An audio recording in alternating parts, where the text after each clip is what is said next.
Año litúrgico de Don Próspero Guéranger, lunes de la infraoctava del Corpus. La cena, el Calvario y la misa, el sacrificio permanente. El sacrificio de la cruz domina los siglos y llena la eternidad. Un solo día, no obstante eso, le vio ofrecer en la sucesión de los tiempos como un solo lugar en el espacio, y a pesar de eso, en ningún lugar, en ningún tiempo, el hombre no puede pasarse sin sacrificio efectuado sin cesar, renovado continuamente ante sus ojos, porque, como hemos visto, el sacrificio es el centro necesario de toda religión, y el hombre no puede pasarse sin la religión que le une a Dios y forma el primero de los lazos sociales, pues así como para corresponder a esta imperiosidad necesidad, la sabiduría estableció desde el principio esas ofrendas simbólicas que anunciaban el único sacrificio y tomaban de él su valor. Del mismo modo, la oblación de la gran víctima, una vez efectuada, debe también procurar socorrer las necesidades de las naciones y proveer al mundo de un sacrificio permanente, memorial y no ya figura, verdadero sacrificio, que, sin destruir la unidad del de la cruz, aplica sus frutos cada día a los nuevos miembros de las generaciones venideras. Institución de la Eucaristía. No relataremos aquí la cena del Señor ni la institución del nuevo sacerdocio. En el Jueves Santo se describió detalladamente. Entonces la sabiduría, en el término de sus aspiraciones eternas, curum factum esset ora en esta hora tan diferida, se sienta al banquete de la alianza con aquellos 12 hombres representantes de la humanidad entera, cerrando el ciclo de las figuras en la última inmolación del Cordero Pascual. Deseé con ansias comer esta Pascua con vosotros, exclama como queriendo en este momento supremo aliviar su corazón de las largas vicisitudes que ha sufrido su amor, y de pronto, anticipándose a los judíos, inmola su víctima, el Cordero Divino significado por Abel, predicho por Isaías, señalado por Juan el Precursor, y por una anticipación maravillosa, el cáliz sagrado contiene ya su sangre que correrá mañana sobre el Calvario, y su divina mano presenta ya a sus discípulos el pan cambiado en su cuerpo, convertido en rescate del mundo. Comed, bebed todos, y del mismo modo que en este momento he anticipado para vosotros mi muerte, cuando haya desaparecido de este mundo, haced esto en memoria mía. La alianza en adelante está hecha, sellado con la sangre como el antiguo. El Nuevo Testamento queda proclamado, si solamente tiene valor en previsión de la muerte real del testador, es porque Cristo, víctima entregada por todos a la suprema venganza, convino en un pacto sublime con el Padre de no asociar la redención universal sino al drama del día siguiente. Cabeza de la humanidad pecadora y responsable de los crímenes de su raza, quiere para destruir el pecado, someterse a las leyes severas de la expiación y manifestar en sus tormentos a la faz del mundo los derechos de la eterna justicia. Mas la tierra ya está en posesión del cáliz que debe proclamar la muerte del Señor hasta que venga, comunicando a cada miembro del género humano la verdadera sangre de Cristo derramada por sus pecados. Y ciertamente convenía que nuestro pontífice, lejos del aparato de violencia exterior que pronto iba a desilusionar a sus discípulos, se ofreciese por sí mismo al Padre en verdadero sacrificio, con el fin de manifestar claramente la espontaneidad de su muerte y descartar el pensamiento de que la tradición, la violencia o la iniquidad de algunos hombres pudiese ser el principio y causa de la salvación común. Por esto, elevando los ojos hacia su Padre y dando gracias, dijo en presente según la fuerza del texto griego: Este es mi cuerpo entregado por vosotros, esta es mi sangre derramada por vosotros. Estas palabras que transmite con su poder a los depositarios de su sacerdocio obran lo que significan. Cada vez, pues, que sobre el pan de trigo y el vino de vid caigan de la boca de un sacerdote estas palabras, comparables a aquellas que sacaron de la nada el universo, cualquiera que sea en el aspecto o el tiempo la distancia que separa el mundo de la cruz, la tierra poseerá la augusta víctima. Una en la cena y sobre la cruz, permanece una en la oración hecha al Padre en todos los lugares, por el único pontífice que toma y hace suya las manos y la voz de los sacerdotes escogidos por el Espíritu Santo para este sublime ministerio. El nuevo sacerdocio.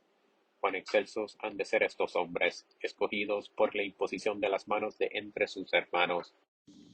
Nuevos Cristos identificados con el Hijo de la Virgen Purísima serán los privilegiados de la divina sabiduría, estrechamente unidos por el amor a su poder, asociados como el mismo Jesús a la gran obra que persigue durante los siglos, la inmolación de la víctima y la mezcla del cáliz donde la humanidad, unida con su cabeza en un mismo sacrificio, viene al mismo tiempo a beber y unirse íntimamente a su divinidad.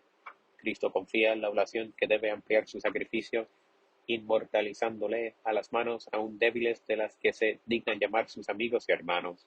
Su noble mano se ha tendido ofreciendo en libiazón sangre de uvas, la derrama en la base del altar que ya se eleva, y el olor sube desde allí hasta el Altísimo.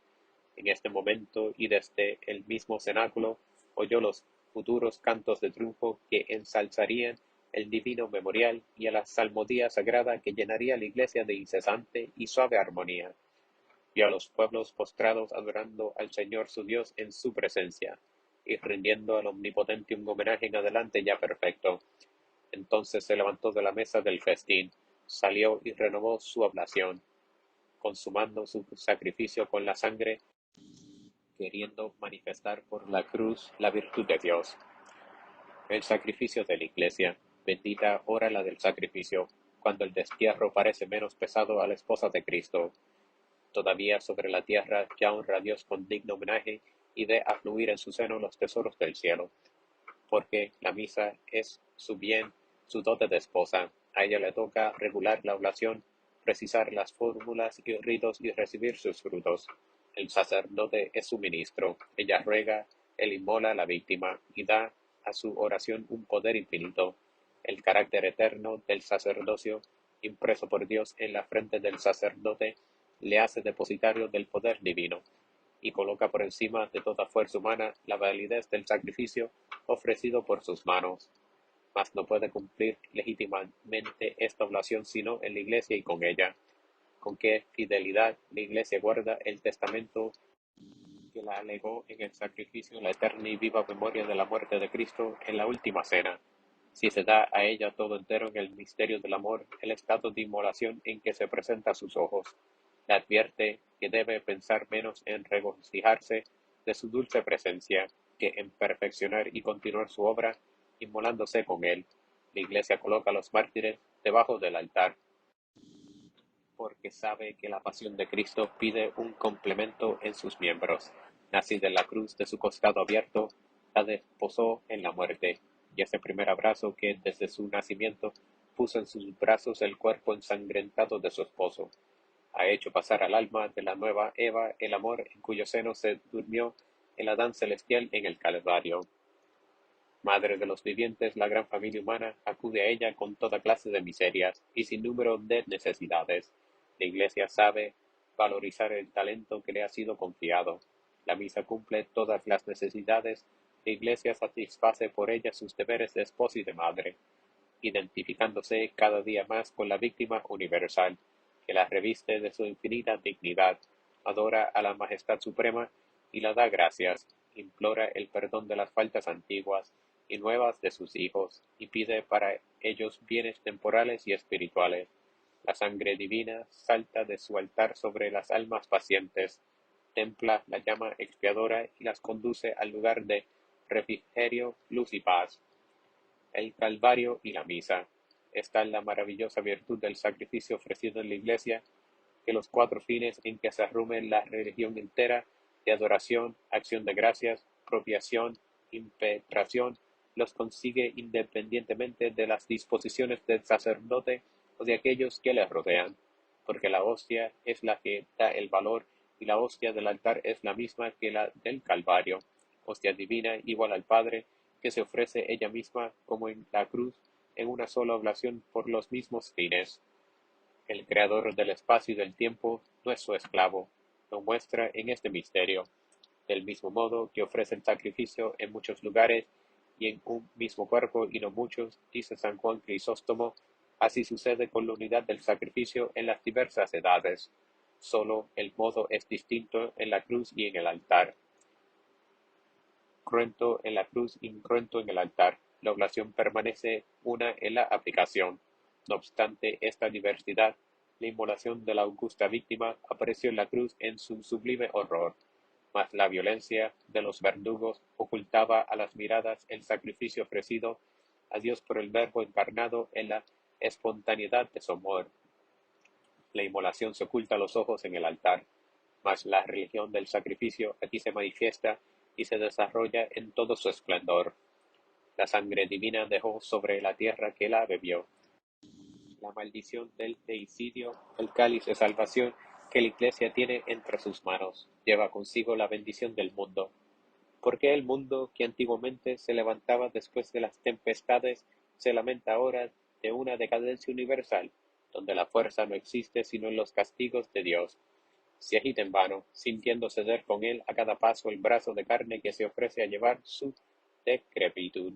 La sangre del Cordero, su fortaleza antigua, no corre ya sobre la tierra con la misma abundancia, y sin embargo de eso el mundo permanece en pie todavía, y lo está gracias a este sacrificio, que aunque despreciado y empequeñecido, se ofrece continuamente en muchísimos lugares, y subsistirá hasta que en acceso de demencia furiosa haga cesar aquí en la tierra el sacrificio eterno.